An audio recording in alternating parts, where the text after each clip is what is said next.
right, welcome Well, back, everybody. This is Captain Sergio, Captain George, and of course we're going to have Captain Dawson, Captain Franklin, and Captain George with a fishing report, and Pam Worth is going to have a fishing report, and we got Donald already watching the show, and George, I want to thank you and everybody that really participated in Saturday Kids Fishing Clinic.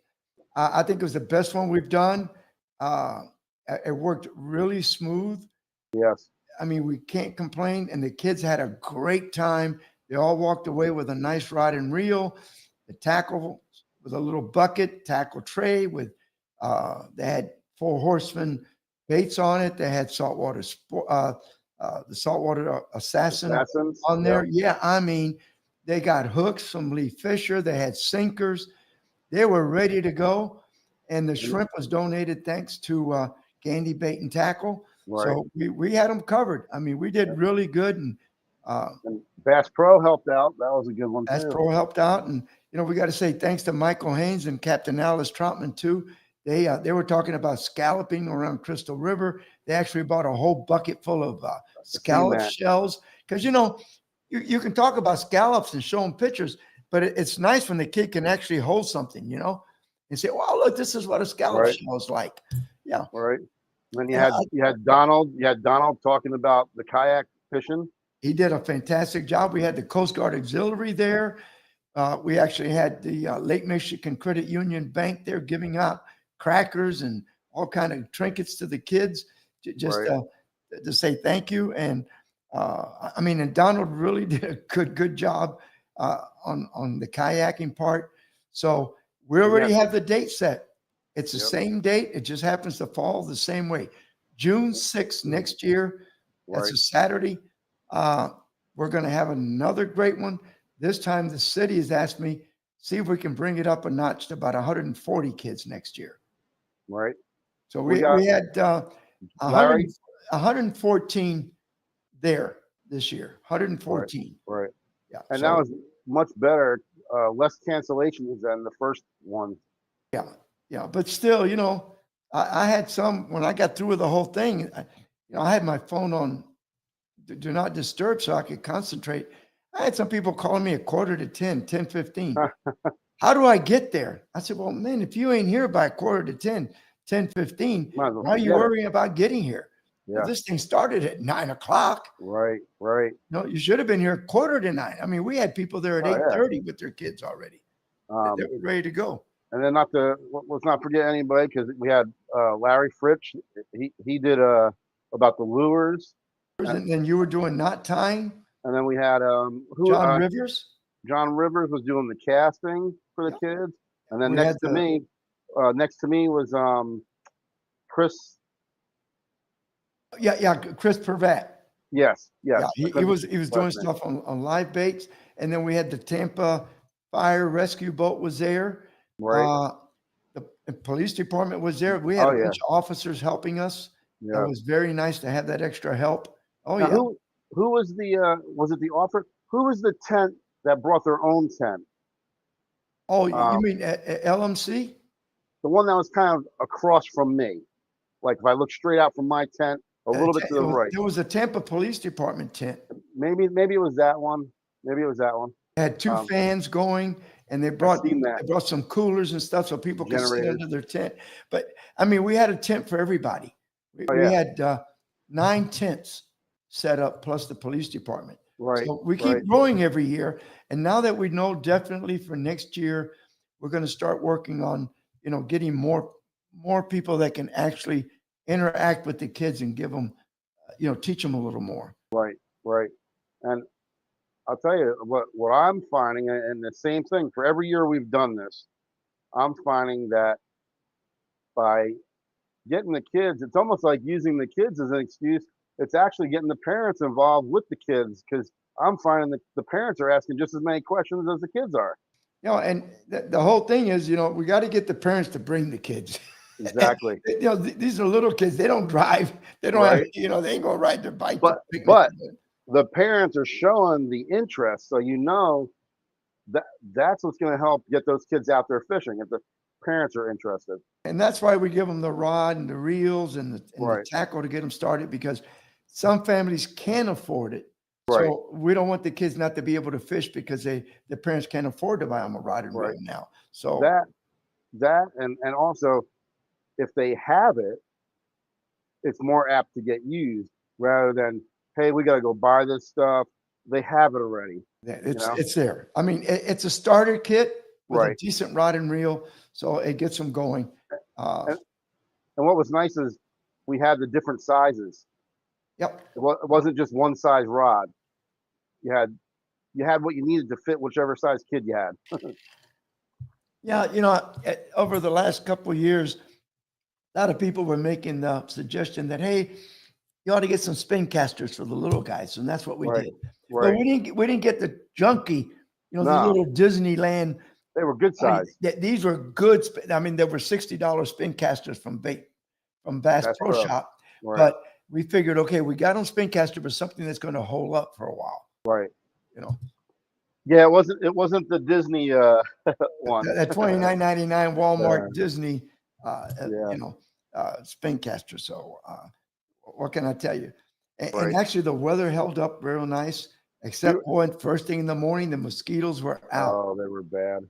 They were bad. Good thing we had all that spray though. Oh yeah, but see, everything is being changed for next year.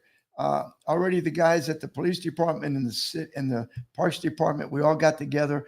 We're going to move down one slot down to the next open area because it's got a bigger parking lot. Because we had people Right. parking up and down the On the street. grass. Yeah. Plus, the beach is better, and the parks department is going to come in like 4 or 5 days before and spray for mosquitoes. Oh, that'll be good. Yeah. So just in case that Saturday, we'll be pretty good shape. And we're also, getting the word out that we're starting to get everything ready. I'm meeting with the marketing team because we want to get kids starting to get them signed up after September for January 1st of 2026 for the Fishing Adventures Florida Junior Anglers Fishing Team. And I'm going to visit with a bank in the next week or so and some other sponsors. I would like, George, for next year, what I want to do is we'll pick a winner every month from the pictures the kids sent in. And then the 12 winners in December, I already got Larry Fritz will donate a half a day trip. I'll donate half a day. We get 4 boats and we take 3 kids on a boat. That's 12 kids. And we have a fishing contest in the winter in December of next year. What I like to do is get it together with a bunch of, be able to give the kid a $5,000 grant for college. Huh. And then we'll have some prizes for the other 11 kids. Right. Right. But that would be like the major thing. prize. Yeah. Yeah. And I think we can do it. I've got a lot of interest from the community out there saying that they're willing to participate. Right. All we need is a couple of big companies like a bank and, Walmart or somebody like that. They can come up and put a few bucks on the table. Right. But Right. I think we can do it. So we'll see what's going out, Now let's talk about fishing.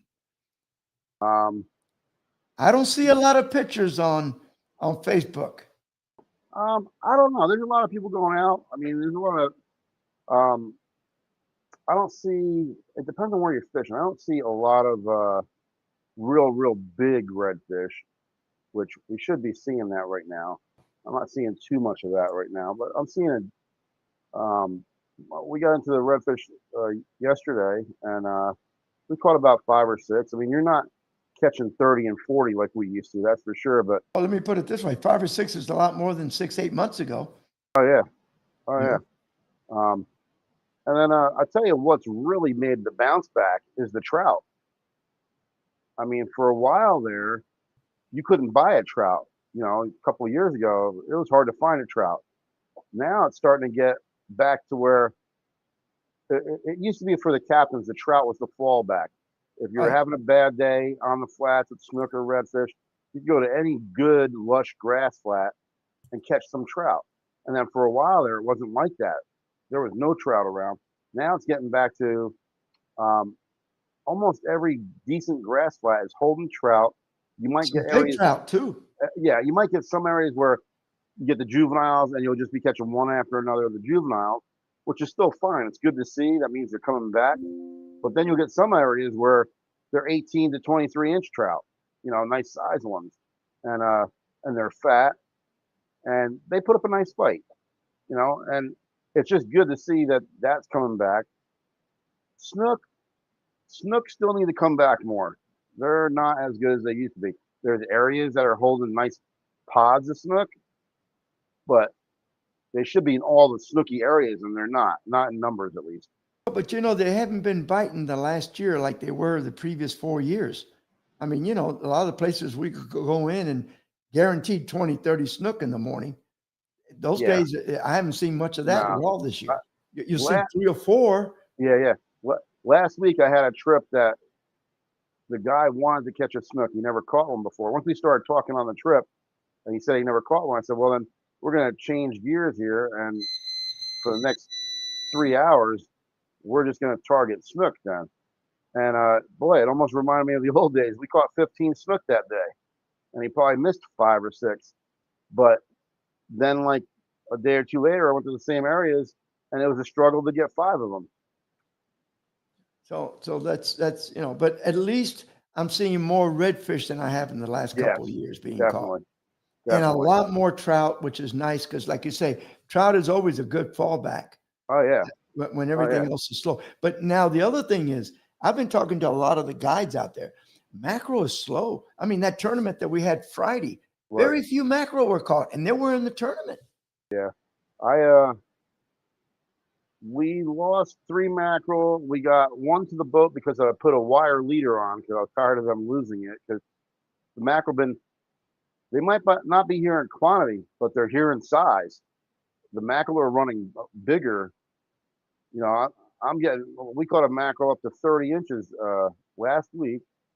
In that tournament, we got a 24-inch mackerel in your tournament. So I mean, they're running good size, but the quantity, like you're not catching 20 of them. You know what I That's mean? right. I've gone out and gotten 2, maybe 3, lost 1 or 2, where you would get 15, 20, Yeah, 25 mackerel and lose yeah. a whole bunch more. Oh yeah, yep. Without a doubt. And then here's what happened to me. Um, we got out there for the mackerel, and right away we got hammered, drag run, and then bit off. That happened a second time, and I was like, all right, that's enough of that. So I put some wire leader hooks on, and we caught the next one with 24 inches. And then, I'm strumming to try and get more to come to the boat. Well, I got something to come to the boat, the hugest school of ladyfish you ever saw. So then once those things moved in, we couldn't get a bait in the water long enough for anything else to find it. We had to move. And actually, and Friday, the weather wasn't it gorgeous Friday? It was nice. Except for that little bit of rain that came through Yeah. towards on the west side of St. Pete for about 10 or Yep. 15 minutes. Yep. We The got, rest of the time, it was almost just yeah, a perfect day. I got a little concerned with that storm because it was coming right at us. I mean, it was coming from the west, heading east, and it was coming up towards Gandy.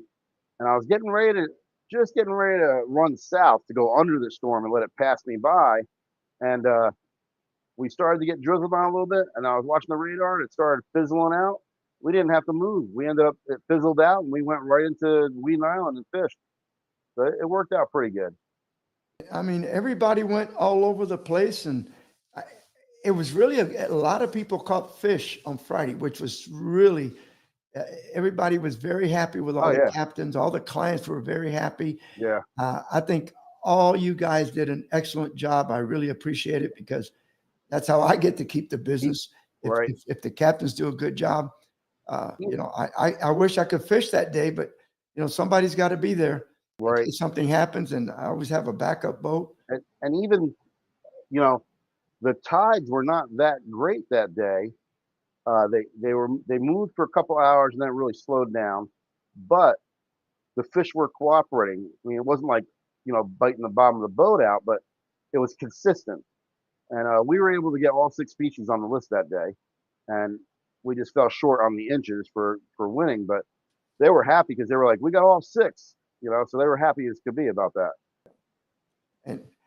And really, it was very kind of simple species to catch. So it made it exciting because a lot of people said, I like this scenario where we're not just going to go after the biggest snook or the biggest redfish. I mean, you had enough species that, hey, the idea was you got into an area and you had 3 anglers on your boat. You got 3 snook. Let's get out of here. Let's go try to find a redfish. Let's go try to find a mackerel. Let's go try to find a, trout. And like for me, during the week before your tournament, I was catching nice large mackerel. And like I said, like 2 days before your tournament, we caught a 30-inch mackerel, which is a really healthy mackerel for up in the bay. That's an offshore mackerel. And I was like, all right, we're going to go right there because you're going for inches. So I was like, I don't care if it's a redfish, a snook, or a mackerel. If it gives me 30 inches, I'll be happy. Right. So overall, everybody had a great time. And, again, and then I want to thank everybody again, all the captains, all the volunteers for Saturday at Picnic Island, because, hey, I know you were tired after all week and everything else, but I had a busy week. Yep. It was for a good cause. And you could see a lot of, and I tell you what really makes me happy, watching these little 5-year-olds just so excited. Right. And they were actually paying attention to what was going on. I was amazed at a lot of 5 and 6-year-olds, how much attention they were paying to you guys. What was, it was really good because you know what? That tells me that they got a good chance of becoming an angler, and that's our future. Without these young kids, we're all getting older, and as we move on, we got to have somebody behind us to keep the tradition going. Right. Yep. Get them off that computer. That's right. Get them out of the computer. And the parents are very happy that we did it. Oh, I got a lot of more compliments this year than I ever have, saying thank you for putting this on. My kids loved it. We're looking forward to it again. So, I got the thumbs up that everything works out. This is how bad it is with the computers and the Game Boys and all this. Last year, I had a kid out. I've taken his dad out quite a bit. His kid has autism, so it's a handful, but we took him out fishing. He's gone out twice with me. Well, last year when I took him out, he took a fishing game out of his bag and started playing the fishing game. Oh, no. And the dad was like, what are you doing? He goes, I'm fishing. He goes, no, we're fishing now, real fishing. He made him put it away, but it was just funny that he took that out to actually play a fishing game. Well, I've been hearing more and more from parents saying that they finally just decided, well, they're really limiting their kids to the time that they can play on their laptop or they've got to do something because it's getting out of hand, It is. And it's not good for their young minds. Even the adults. I mean, I'm guilty of it sometimes with the Facebook, and sometimes, you're using Facebook to promote your business, but then you're looking to seeing all the other posts, and next thing you know, you're sidetracked and you're an hour on it all of a sudden. Today, me and Barb were at Sam's Club picking up supplies, and this guy almost walked into Barbara because he had 2 phones in his hand, 2 cell phones, and doing stuff. Jesus Christ. I mean, yeah, it's getting out. So I'm glad that the parents are starting to kind of put it down a little bit. One of the things, since we have Donald, he's watching, and he's a computer guy that gets on everything really quick. Donald, anybody won a tagged redfish yet on the Star Tournament? Well, I'll tell you what, you're speaking of that. I've seen 2 that were caught and released that were not in the tournament. Oh, man. Yeah, 2 of them. I think one was in Hudson, and I don't remember where the other one was, but so yeah. And I want to say hello to everybody that tuned in because I haven't kept up with that. And then Alejandro is being dedicated. He's tuning in from a Panthers-Oilers game. Wow. Well, we appreciate that, but don't get too sidetracked. No. Enjoy your game, man. Enjoy you can always watch this later. And the other thing too, George, I don't know because I've been paying attention quite a bit lately. Thank you again. From the bottom of my heart, and I'm sure George will tell you the same. We broke 40,000 subscribers a couple of days ago. Yep. 40,000 subscribers. in 2.5 years. I think that says something for the show. So thank you again to all our viewers, all our subscribers, to Fishing Adventures Florida and the other two shows. Thank you very much. We appreciate it. We appreciate you subscribing. And I know we picked up a bunch of new subscribers on Saturday from the Kids Fishing Clinic, because a lot of the parents says, this is what I want for my kids. If you're going to watch anything, I'd rather watch you guys fishing. It's good for them. Right, right. And I noticed that we had quite a few on Saturday that came up, that popped up, that had subscribed. So, and they know we put out a clean fishing show. There's not going to be any cursing. There's not going to be anything bad that the kid could watch. I have one of my clients, his son Vincent. He loves watching YouTube fishing videos, but not all of them are clean. Sometimes there's some really bad language. Oh, yeah. Some of them get away, they're getting away with the No, we keep it clean. And believe me, family oriented. Once in a while, somebody slips up, and our producer kind of says, takes care of it. Waxes pretty good, because two things. He does not going to allow that to happen. So what happens is he's got to do extra editing. So number one, you don't want it to happen. And if it happens, he's going to let you know it happened, and it ain't going to happen again. Oh, yeah. And then you got to edit it so it looks good, because we're not going to beep it out, because that sounds terrible when you have all those Yeah, I don't like that. Beep. Yeah.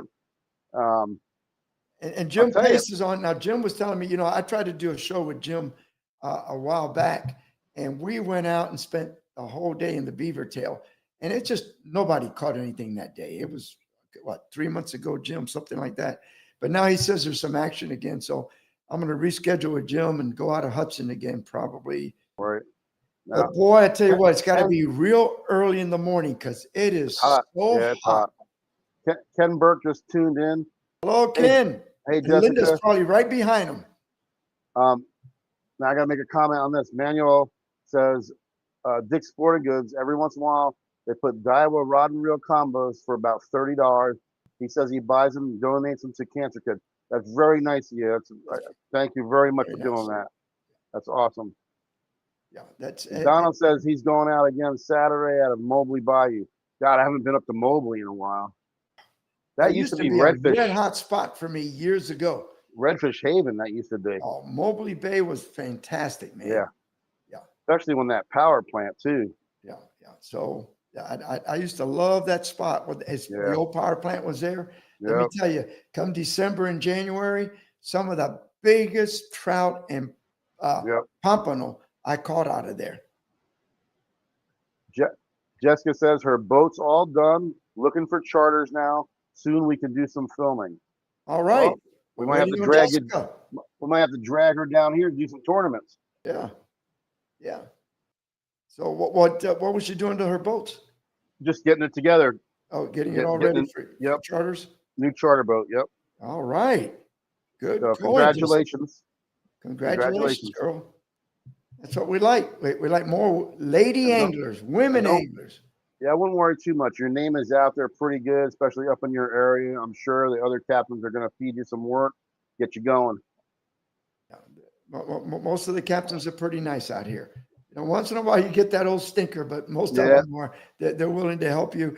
And the other thing too, I found out, I got to get Eddie Caldwell to give me the number, and we probably should put it out to our viewers about the mobile trailer guy. Did you hear about Charlie Howell? No. Oh, well, Charlie, first thing is, it was one of those mornings that, nothing went right. Yep. He pulls in to get gas, and the way he pulled in was wrong. So he comes around to go up some more. And they got those metal poles so you don't hit the gas pump. Yep. He hit his fender with one of them. All right. Then on the way to Gandy, he blew a hub.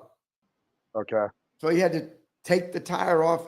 He got the Gandy on 3 wheels, launched the boat on 3 wheels. But he called Eddie Caldwell, because Eddie Caldwell was this guy. And while Charlie was doing the tournament for me on Friday, this guy came over to Gandy boat ramp, took it up, and replaced the hub and everything, because it wasn't just it wasn't a flat tire. It was the bearings. It wrecked everything. Yeah. So the guy actually came, and when he got back to come home, everything's ready to go. Nice. Yeah, you got to put that number up. Yeah, so we need to get that from Eddie Caldwell because I think that's a. I mean, I want the guy's information. I carry a spare hub. I carry a spare tire. Right. I carry Right. all of that. But be honest with you, if it happens at the boat ramp, I'd rather just pay somebody while I'm out doing done. my Yeah. charter. And when I get back, instead of trying to do a charter thinking, oh my God, what am I going to do when I get back? All day. Yeah. All day. It's all bad. No. So I think this is going to be good, Jessica says she got welding, new console, painted, new GPS, new power pole, C deck. Sounds like it's going to be all right to go. So what kind of boat does she have? What kind of boat did you have? I forget what it was. I think it's some kind of aluminum boat which fits for up there, fishing up in that area. But I had something happen. I forget now with my trailer, and I had to call the wife and say, "Hey, I need you to go to the store, pick up a tire for me because it really wrecked it." And I forget what happened, but there you are. You get done with the charter, and then here you are jacking up a boat trailer and working on that after you've been in the sun all day. Well, especially, if it's just a flat tire, but when it's a hub, Yeah, that takes a little bit of work. Mine was a hub, and it actually wrecked the axle a little bit to where I had to file where the hub goes on to make it ride. Yeah, it was a nightmare. Jesus, that's terrible. Well, I want that phone number. I'll tell you that. Yeah. So we're gonna have to get Eddie to give us that guy's phone number. Oh, we can get him on she's got a Tracker Grizzly 1860. Yep, I knew it was aluminum. I wasn't sure what though. All right, girl. I've seen it online. It looked good. Yeah. It looked good. What'd you say? Did you want to run a report right now? Yeah, let's. Why don't we run Michael Dawson's? All right. Hi guys, Captain Michael Dawson here at Patriotic Guide Service here with this week's fishing report and forecast out of the Anclote region. So this week has all been about big fish, more big fish, and even more big fish. It's tarpon time, big snook time, cobia around, big sharks. It's kind of what's been going on the last week over here in the Anclote area. Early mornings, late evenings are the best time out here right now. It's hot, but the fishing is still great in the middle of the day. If you can't get out in the evening or morning, big cobia are hanging around still on any of the wrecks, nearshore reefs, any of the deeper channels. There's still a lot of big cobia around. I got a couple this week around the 40-pound range, all while fishing for our snapper. Big snook on every beach right now, throwing big grunts at them. Trout are out there as well, but the big story for this week, of course, is going to be our tarpon. June is tarpon month in the Anclote region. Got lots of schools with big fish rolling in. The numbers are getting thicker and thicker. We have phenomenal May for tarpon, so it's exciting to see what June's going to bring, with June typically being our better month. Got a couple fish around the 160, 170 pound mark this week, as well as plenty of the 110, 120 pound fish out here. Throwing big pinfish under a cork, 7-knot Mutu light hook. I'm liking these little cork bobbers here, nothing too big. I know you see the guys use those big pear-shaped ones. Seems like those too big of bobbers a lot of times will get this fish a little spooked, especially in this crystal clear water. So those small little corks seem to be the key. You use 60-pound leader. If you're not getting the hits and you're still seeing fish and having opportunities, drop down to 50.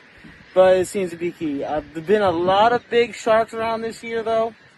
First year I've ever had issues with sharks eating our tarpon out here in the Anclote region. So make sure you put some heat to these fish and try to get them to the boat quick. Let them swim off strong, and that way they don't get eaten by these big hammerheads out here. Captain Michael Dawson, Patriotic Guide Service. Thank you, Michael. Right. Thank you, Michael. And I've been reading Jessica, and she's now I'm just, this is a joke, guys, but she says, I'm going 80 miles offshore on Wednesday. I hope it isn't on that 1860. Yeah, I don't think it's on that one. But she said it was a long time coming, and I know the feeling. We've all been through it. And it said when my sponsor Q8 Super Baits wrapped it and I saw it all together, that she cried. Yeah. But that just tells us that your heart's in it. That's right. That's right. That's where it needs to be. It's not just a boat. It's like part of your family. Oh, yeah. Without a doubt. Without a doubt. Now, I'll tell you, there's a lot of tarpon around this year. This year, the tarpon's been running pretty good in our area, all the way up to like Michael Dawson's area, Hudson. there's good quantities going on right now.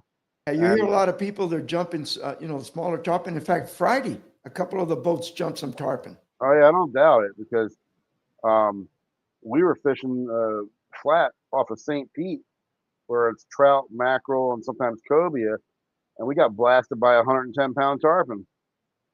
And so yeah, they're thick right now. I'm waiting for those juveniles to get thick in some of the areas, and because those are fun. Those are the I'd fun rather size. catch a 30 to 35, 40 pounder because they give you so much, they give you a real good fight, gives you a chance to, to hang on to the fish for a while and light tackle. Yeah. Well, and for me, a lot of times when you find the juveniles, you can catch 4 or 5 of them, and like sometimes when they're eating good, one after another. And then there's this little canal that I got that I haven't fished in a long time, but the last time I fished it, I was actually throwing a small mirror lure, like really, like maybe 2-inch long little mirror lure, but it was round, almost pencil size. And I guess they were either feeding on glass minnows, but I caught a bunch of them on that. And the smallest one, I wanted to bring it home. I didn't, but I would have loved to have put it in a saltwater tank. It was 10 inches, a 10-inch Wow. a 10-inch tarpon, Isn't that and something? it ate this little mirror lure. But when I That reeled would it, have been a cute thing to. it was, man, it was. And I'll tell you what, for being a little thing, at first when it hit, I wasn't sure what I had. I seen tarpon rolling, but the way the fight was, I was like, I don't know what this is. It ain't jumping out of the water. Then next thing I know, when it got a little closer, it jumped out of the water, and I seen this teeny little tarpon coming out of the water. Oh man. But it was cute. I caught it, and I don't even know if I have a picture of that one or not. But it was something else. I never seen it so small; it almost looked fake. And now that the other thing too, and one of the reasons I think the fishing is getting better is there's a lot of bait in the bay again, A lot. which we needed. But think about it, George. It's June. I know it took a long. This Everything's should have been been 2 months late. it should have been April. It should have been like Yep. this. This So you year, got April and May for 2 months. Yeah. It ran, but remember, it did come in March, and that's the problem when you have warm weather early in the season. Then we get the cold snaps again. We had a lot of bait coming in March. Looked like it was going to be great. Then we had those cold Two fronts cold one fronts. after the other, Yep. and it was gone. And now, finally, they're coming back in. Yep. And what's really thick this year, like really thick, is the threadfin herring. And when you got the threadfin herring really thick, normally you're going to have the tarpon. Tarpon and cobia. Yeah. And the Cobia. threadfin are way up in the bay. They're on the flats. They're in the deep water. They're everywhere right now. They're showering over the reefs. So, and your range markers and yeah, you get a range marker that's got a bunch of threadfin around it, anchor up tight of it. Put yourself some. I like mixing it up. I'll put out two rods, like conventional rods with a 4-ounce lead, and I'll put 2 either threadfin or pinfish down on the bottom, right in front of the range marker. And then I'll take, if you got 2 people on a boat, it works good. One get on one side of the range marker, one on the other, basically each side of the boat. Put about 4 feet of line under a popping cork, and then put your threadfin or your pinfish. I like the pinfish because it slims down. And then pop that cork, cast that cork behind the range marker, and then pop it, get it even with it, pop it next to it, get to the front pylon, pop it some more, and then let it drift back to the back pylon, and then pop it. That popping noise, cobia are the cats of the ocean. They're so curious. That popping noise will raise them, and before they get to your cork, they'll see your bait, and they'll usually take it. And then, like I said, the other 2 on the bottom, if they're not willing to come up, at least you got 2 baits down there by them, and you'll get sharks, cobia, grouper. Yep. Sometimes it's fun. there's all kind of stuff on that bottom that you don't know about. But you're right. A lot of times you got the cobia that sits up on the surface circling the range marker. They'll go down 3 or 4 feet. Yep. But then sometimes the real big ones are bottom. walking the bottom. Yep. That's why I used to do cobia trips. Like for a while there, the cobia was actually pretty good to where you could target them. And then I was really upset. One of my main markers that would, sometimes you'd pull 5 cobia off that one marker. They ripped it out. The Coast Guard took it out. And I was like, nobody asked me. Yeah. It happens. Yeah. Well, you know what? It was because of, remember, when all those ships stopped coming into the bay in that area, if that's the one I'm thinking of, they didn't need that range marker there anymore, and they didn't want to have to maintain it. Yeah, well, the one they ended up changing it and putting a single pole with a range marker on it, and that one used to hold a lot of bait. And I went there in the wintertime, and there was no bait on it. But I didn't go there. But about a month ago, a couple of captains went there, and they said it was loaded with white bait. So that's good. At least it's coming back to that area. Now, the other thing too is that the bait is just, I mean, Perfect. even at Hula Bay again, there was And bait. they're perfect. They're perfect size. Perfect size. I mean, they're not too big and they're not too small. Nope, I mean, they're perfect. good for anything from a cobia to trout to snook to redfish to mackerel, Mangrove snapper. angle snapper. I mean, they're perfect. And They are. they have this year, and here's a good secret for you guys that are listening. There's been a lot of tarpon under Gandy Bridge. Oh yeah, That's where they're catching a lot of these smaller tarpon, not the real big ones, but you know, the perfect size, 40 to 60 pounders. They've been hooking a lot under Gandy Bridge this year. Well, I'll tell you what. At nighttime, there's some monster tarpon running that bridge. They do it every year, and you'll see them. They're 80, 100, 110 pounders, and you might get a few bigger than that, but that's about the range. And then in the early morning, like real early morning, right before the sun's coming up, they'll run out to they'll run down the channel, basically going towards like Port Manatee. They'll get off the bridge and they'll do that channel. So a lot of times you could have cut bait on the bottom, and you'll pick up some tarpon first thing in the morning right there. So there you go. There's all this free advice that you're getting from us, you know. All right. And the other thing I wanted to say too is last week, Wednesday, we were going to go out and then all that rain came in. We were going to film. Donald came over to the studio and brought his kayak, and we did a fishing academy on kayaking. And let me tell you, George, you're going to have to see this video when it comes out, everybody, if you're even thinking about owning a kayak, because I think Donald did a really good job of explaining everything to me. His little 10 and a half, and I say little because to me it's little, 10 and a half foot kayak has as much stuff as the average guy's 22 foot Pathfinder or whatever. I mean, he's got GPS. I love the way they built in the trolling motor into this little kayak. I mean, it's very, very well thought and laid out, this kayak. I mean, a lot of people think, I always think of a kayak of, you paddle and you got it and you tilt. Man, this thing is neat. I mean, it's neat. You have a little Garmin. You had the trolling motor it had a little lithium battery. I mean, even the anchoring system was so good, where you could drop your mushroom anchor, and the way you could pull on the line, because it runs on each side of the boat. The pulley. You can get your kayak to sit at a certain angle to the wind or the current. I'm telling you, it's modern technology at its best.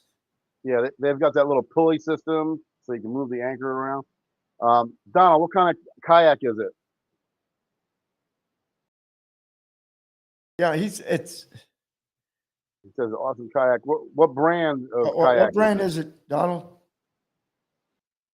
Well, when you see the Fishing Academy on this thing, we did a complete walkthrough. I mean, it was very unique. It's about as close as you can get as owning a regular outboard boat for fishing. Right. I've got friends that if you don't call it a boat, they get upset. That's their boat. You say, "Oh, you got a kayak? That's my boat." Yeah. So I mean, it was really a nice layout and self-bailing. The way I'm telling you, the only thing, the Old Town. Yep. Now the only thing for me, and he said that I want a couple of little pontoons on each side, just in case, You want the training wheels. But I tell you, it's really good. I mean, you can use I your only, paddle, but you get that little trolling motor, and the oh way yeah, it's made, you get real shallow. The trolling motor actually pops up through right. the hull, up into the kayak, so you can basically go in 5 inches of water with it. Oh yeah. You know, Yeah, you ain't lying, Roger. They ain't cheap no, anymore. They're way up there. How many thousands of dollars you want to spend? It's limitless. It I, really is. I think Donald said that Old Town Sportsman with the Minn Kota, it's over $3,000.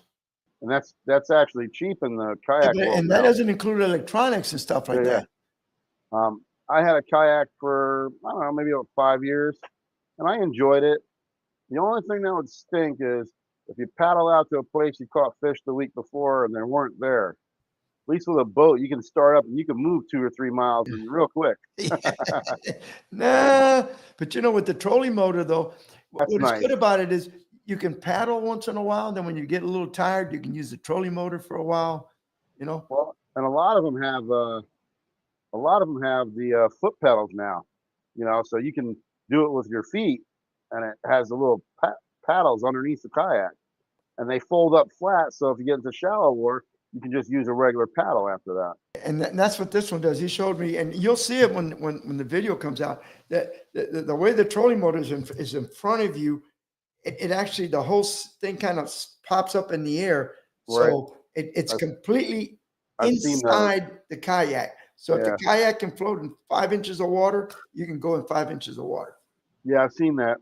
Now my other buddy, he had a kayak that had a sail, a regular kayak, but he had this thing that would put it in the hole and the sail would pop up. Well, just for the heck of it, he wanted to see. We had one of them days that was like 25-mile-an-hour winds. He wanted to see how fast it would go. He goes, "Yeah, it got scary. I had to take that sail back down." He goes, "But it was cooking." I bet you it was. And all right, so let's get. You want to do Tony Franklin's fishing Yeah, report? yeah. Let's roll Tony's. Donald said he can go 5 miles an hour. Yeah. Hi, Captain Tony Franklin back with you once again with this week's fishing report. I've been out for a few weeks. I'm glad to be back. Got quite a report coming up. The weather's getting a little bit warm. The weather's definitely heating up, and the fish are heating up also. So let's jump into this report. First, we're going to talk about the action that's been going on. We've had Jack Crevalles in the area on the grass flats. Not super huge. Some of the schools have been medium to medium size, large, medium, large, somewhere in that size, and a lot of the other schools have been smaller. But as you know, the jacks really pull really hard, so jacks are fun to catch. They've been on the flats. A lot of action on the range markers recently. There's been a few triple tail pulled off some of these markers. I've also been around some of the buoys. So if you're out on the water, check your range markers, check your buoys if you have time. There has been a few cobia around. Also, they're around the range markers. Some of the same areas. The mangrove snapper have moved in around the area bridges. We got them around some of the southern bridges in 8-10 feet of water. They're also around the range markers in the center of the bay. Pretty much any range marker is going to be holding some mangrove snapper. So the mangrove snapper have been coming in real solid bite around the bridges, so you may want to start there. Small scaled sardines or chopped up scaled sardines are your best bet. Moving along, the trout bite continues to be amazing this year once again. Trout bite continues just to be phenomenal. Some days we're catching 35, 40 trout. You've got silver trout mixed in. You got spotted sea trout mixed in. Your best bet, 6 to 7 feet of water. Make sure you got some nice green grass underneath the areas you're fishing. Incoming tide has been the best lately. So try to find a tide that's moving, because when that tide's not moving, the bite's really slowed down. They seem to prefer the incoming tide as opposed to the outgoing tide lately. The mackerel have also come on the flats. They're around the range markers. Some of the deeper sand shoal areas, they're around there also. But they are here to miss. One day they're here, one day they're next. The reds, they're around the mangroves on the higher tide. You've got to get that bait right up under there. If you want to use a small cork, pitch it up under there. If you can't make a perfect cast, pitch it up under there. And on a high tide, those redfish are definitely under there. And you got to get in there. You got to turn them right away, because they're going to dive straight for that. There's been some snook around. They have been really picky. One day we'll go catch quite a few, go back to the same spot, same tide, not working. So with them, you just got to keep trial and error. Just keep trying new spots. That's the key. until you can get on the schools of the snook. The snook have been tough lately, so it's going to take some work to get that snook going. But everything else is phenomenal. The fishing's great. Time to get out on the water. Tight lines. Good luck, and I'll see you next week. And thank you, Tony. Good Nice fishing report, report. Tony. And you notice what he said, phenomenal trout bite. Yep. I think he definitely mirrored a lot of stuff we just talked about. Yep. Good trout bite.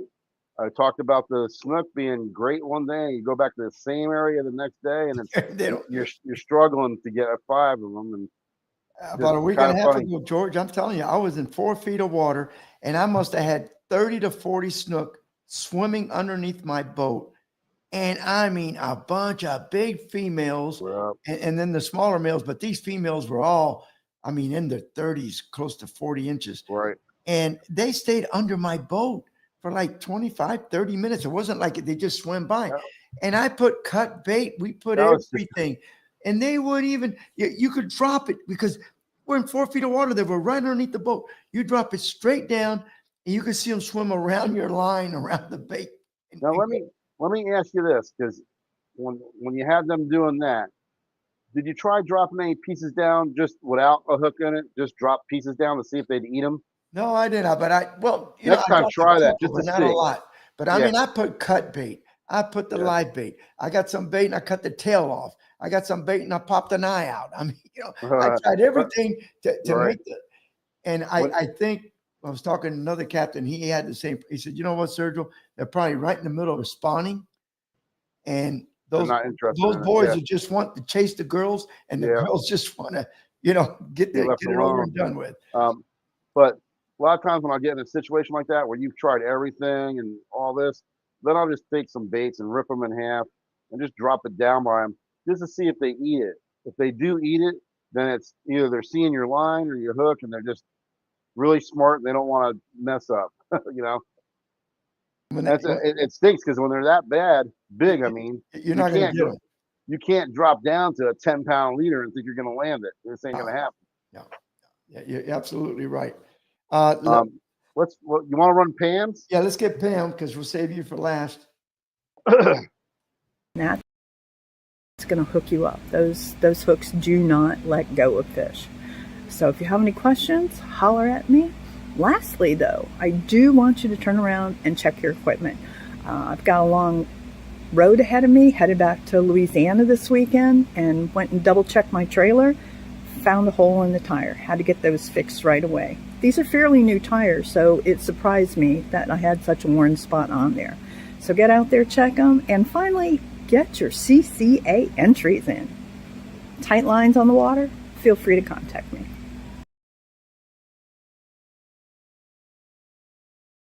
Anybody caught a tagged redfish that was in the tournament yet? Where are you, man? Give me an answer. I think we missed the first half of her little I don't know what happened. It was kind of like she was talking about some kind of hooks, and we missed it. Well, you and I talked about hooks. The only still hook made in the USA, who makes them? Eagle Claw is the only American-made hook. Yep. They make all their hooks here in the USA. So and that's what we grew up on. I mean, and they're in, what is it? They're in Denver, right? Just outside of Denver. I'm not sure. I think they're around the Denver area, and all their hooks are made here now. Like everything else, their pliers and some of that stuff is all made in China. But hopefully, and I was talking to somebody the other day, whether it's fishing tackle, hunting, cars, or whatever, we got to get back to making things ourselves here. And we're so dependent on the outside world. I look at a lot of YouTube, a lot of documentary and the fishing stuff because I'm always trying to get educated. And you look back at World War II, how right after Pearl Harbor, how we came back so fast that the Japanese, the Germans couldn't believe it because we did everything. Right. But my God, we don't have steel mills. We don't have coal mine. All of this stuff. We gave it all away to China. And the problem is what we're fighting is, and I understand it with the big companies. Over there, the labor is so cheap they can get the stuff made so cheap, it's hard for us to compete with the But the pricing. quality isn't as good either. No, it's not.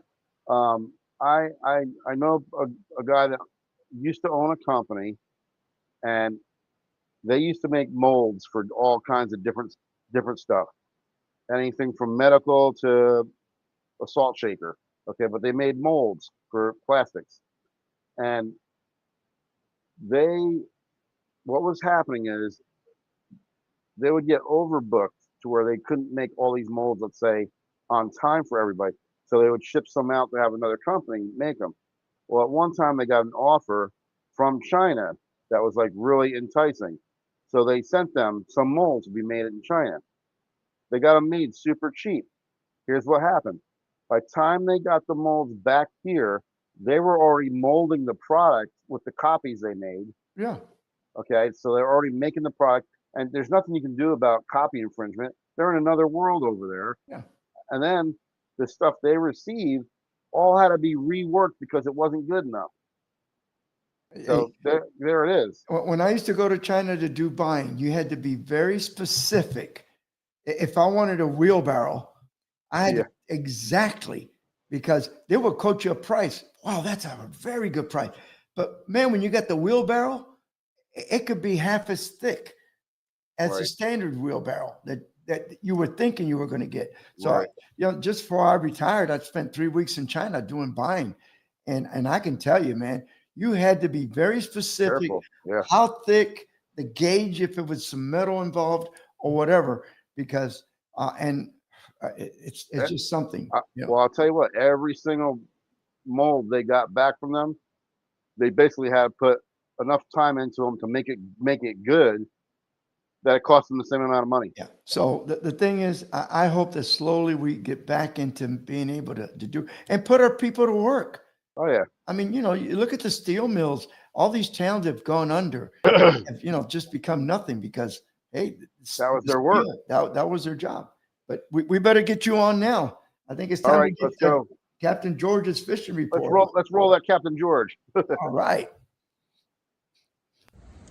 Hey guys, this is Captain George Hastig of Fish Hunter Fishing Charters coming to you from St. Petersburg, Florida. Well, bait's plentiful on the flats, also at the bridges, so you should have no problem getting, whether it's white bait or threadfin herring.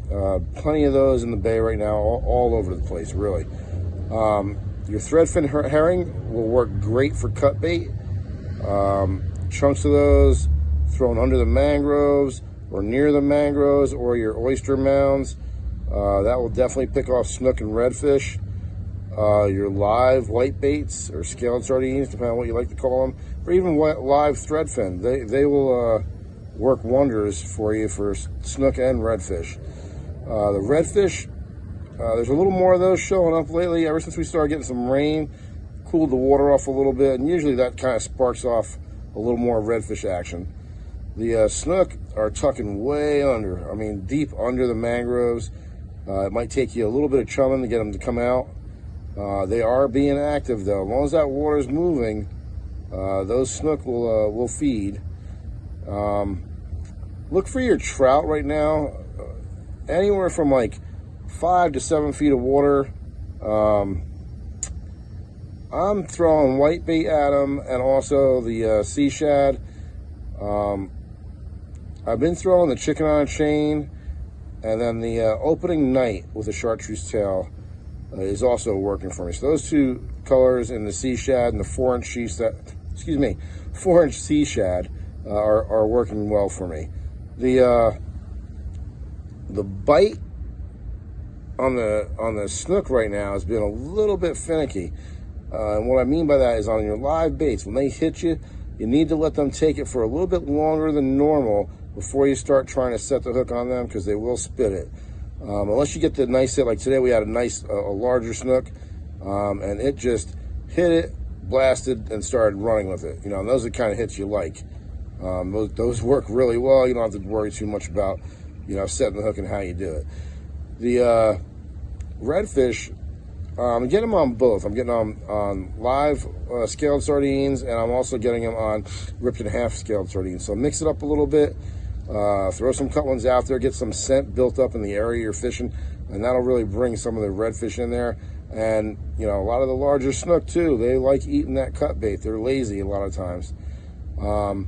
Don't forget about pinfish. You know, if you catch those pinfish that are anywhere from like 1.5 to 2.5 inches, those are great bait, especially if you put them under a float to where they're just above the grass and they're fighting the, like if this is the grass, they're just above the grass where it's tickling them, because they're going to fight and try to get down in that grass. Causes a lot of commotion, can create a lot of hits, especially with the redfish. Sometimes you can, might sound mean, but it works really well. If you put a couple of 3 little light slices into the side of the pinfish, it will bleed a little bit, and that scent really gets the redfish going. The mackerel right now, you're a little bit deeper water, just off the flats, over rock piles, some of the reefs, the bridge pylons. They're all holding mackerel right now, anywhere from Gandy to the Skyway Bridge. Gold spoon works. Live whitebait, live thread fins, all those will work. If you're using a spoon, just vary your speed on your retrieve, and once you find the speed they're going for, it'll repeat for you. Tarpon right now have definitely migrated to all the bridges. There's a lot of tarpon on the beach right now. The action's good, whether you're chunking pieces of thread fin or throwing full live thread fin at them. Also, your crabs, especially on the beach, put them under a float, maybe about 4 feet. I also do a free line, so I do both, and throw it out there. And you know, just the main thing you don't want to do is chase the school of tarpon. If you chase them, it locks them up. They don't want to eat. If you see a school of tarpon, try to get ahead of it, set up, and then throw your baits out and let them intercept your baits. That's one of the better ways of doing it. All right, this has been Captain George Hasek. Have a good day. Good job, George. Thank you. Thank you. Yep. So, yeah, I mean, and you're right. I'll tell you what, for me, trout, the bigger trout, you get those silver dollar size pinfish, get a pair of scissors, just cut the little top fin, because what happens is they'll stand up the fin. And a lot of times when the fish starts to bite down, they get pinned and they spit them out. So if you just take a second and just cut that top fin with a pair of scissors so they can't, you know, spike the fish. I've gotten some of the biggest trout on silver dollar size pinfish, or even just a little bigger. The trout seem to really love them. Right now, if you're on the flats and you're catching your whitebait, you're also catching a lot of pinfish, and you're catching a lot of pinfish that are anywhere from a half-inch long up to about 3 inches, maybe a little bigger, but mostly are 1/2 to 3 inches. I've got a pen that I dump my net out into. It opens up on one side, and I can actually pour all the whitebait because they're bigger and they're jumping. Most of those will go in. I'll get a little bit of pinfish, and then I can pick and choose which ones I want to just push into the well and dump the rest of the real small ones out. But those small pinfish, like you're saying, silver dollar, redfish love those things, and mangrove snapper will eat them like you wouldn't believe. It's like candy. And what's nice is you can free line those, and they'll swim down to the mangrove snapper. They don't know any better. And you're right. And the other thing too is, you know, you think about it, there's so many pinfish in the grass flats. That's probably more of a natural bait for a trout than a white bait is. Because there's a lot of white bait, but you know, those trout are sitting down there. If you notice the big trout, when you're drifting of flats, you'll see the big trout. They're on the bottom swimming. Yep. They're not mid-water. They're not up on the surface. They're on the bottom. Yeah.